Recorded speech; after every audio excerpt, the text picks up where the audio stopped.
nga pala si Resty Marcos, tubong tiga Valenzuela. Ang negosyo ko ay nagbebenta ng baboy at baka, saka lahat ng parts ng baka at baboy.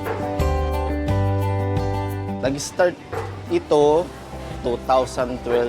Actually, business to ng biyenan ko, nanay ng misis ko. Kumbaga, isinare lang sa amin niya na baka gusto naming subukan. Ito naman, medyo naging maganda yung resulta. Maganda din yung income. Maganda din yung benta namin sa araw-araw. Kaya okay siya. Usually, pagka nag-start ka kasi, ang maipapayo ko part by part. Kasi yung whole na baboy, medyo malaki siya at mahirap siyang ubusin. Pero sa katulad namin, madali na siyang ubusin kasi matagal na kami sa larangan na pagtitinda. Pero sa mag-i-start pa lang, 5,000 to 4,000 starting puhunan niya. Sa 5,000, makakabili na siya ng 40 to 50 kilos na part ng baboy. Okay na okay kasi sapat na sapat yung kinikita ko dito para sa pamilya, saka doon sa habis nga natin, yung pagkakalapate. Ang part kasi ng baboy, andyan yung pigi, yung kasim, saka yung pork chop. Yung lahat na yon, iisa lang yung price nila, is 210.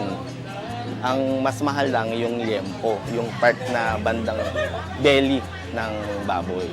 230 siya. Tapos yung ribs ng baboy, saka yung pata ng baboy. Yun, 180 lang. Pagka simpleng araw, nakakaapat na baboy kami. Pagka Sabado at Linggo, medyo dinadagdagan kasi mas mabiling Saturday, Sunday.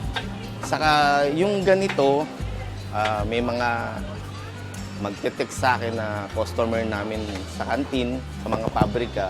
Te-text nila sa akin yung order nila, papadeliver ko naman sa kanila. Usually kasi, yung mga may-ari ng kantin na yan, nagtatanong-tanong kung saan yung mas mura, doon sila nagde-decide na kumuha. Sa akin naman, pagka sinabi na pang tinda, ibig sabihin pang hanap buhay, pang karinderya, saka pang kantin, medyo binabawasan ko ng price. Kaya nagiging regular customer ko na siya na pang araw-araw.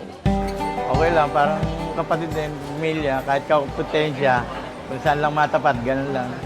Galing siya makibagay, makisama. Eto, suki ko yan. Regular customer ko si Jan. Mabait yan. Laging pag ako yung may bili dyan, may tawad.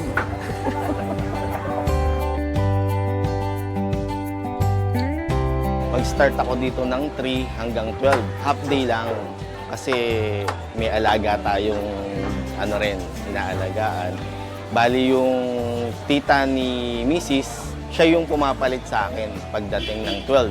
12 darating na siya para naman pumalit sa akin hanggang 9, hanggang 8 ng gabi. Pagdating ni Ate Jenny, timbangin yung baboy lahat, ha? Buto, usual na ginagawa natin, buto, pata. Okay.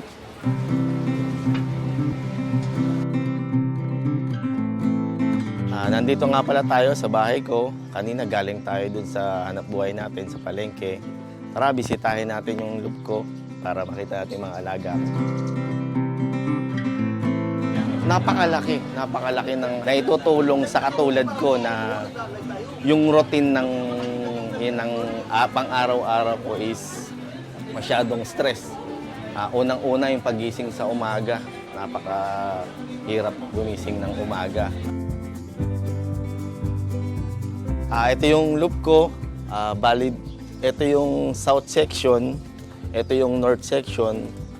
Bali, PHA, PFC yung magkasama siya.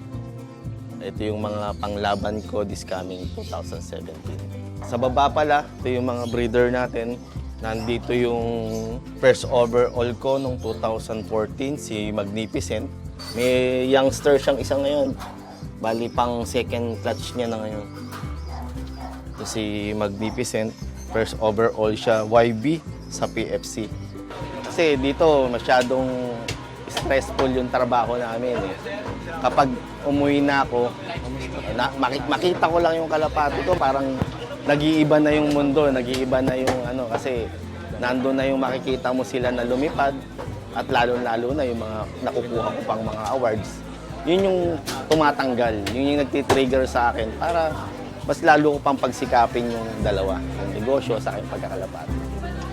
Usually, pagdating ko talaga, kinakausap ko yung pamangking ko, yung nag-aasikaso sa umaga.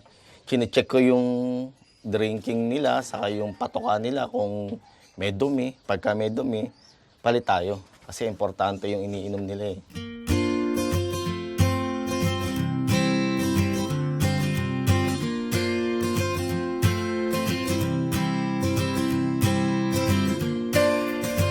Usually, meron akong 2 pamangkin na tumutulong sa akin. Sa umaga, kapag nandito ako sa palengke, sila yung naglilinis, nagpapatoka, nagpaparonda ng kalapate. Kapag naman aalis kami ni Mrs., gustong kumain sa labas, yung isang pamangkin ko, yun yung pinagpapakain ko sa hapon. Kaya, time management lang. Oh, kamusta mga panlaban natin, Pat? Oh,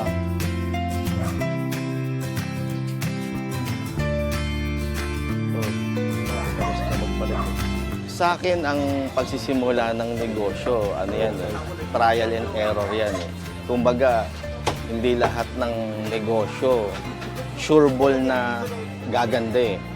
Tiyaga lang, saka sikap syempre. Nag-start lang din tayo sa pakilo-kilo, kumbaga eh. Dati, pangarap ko lang isang pirasong baboy. Pinangarap kong maging 2, maging 3, maging 4. Ganon din sa pagkakalapate. Hindi naman tayo nagkakalapate para alagaan lang eh. Sa likod, competition eh.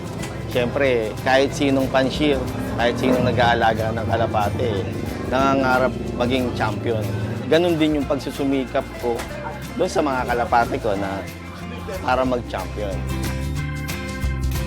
Baka magawi kayo dito sa Sentro Wet and Dry Market. Dito ako nagtitinda ng baboy at baka. Dito na kayo bumili sa akin para magkakwentuhan din tayo tungkol sa kalapate.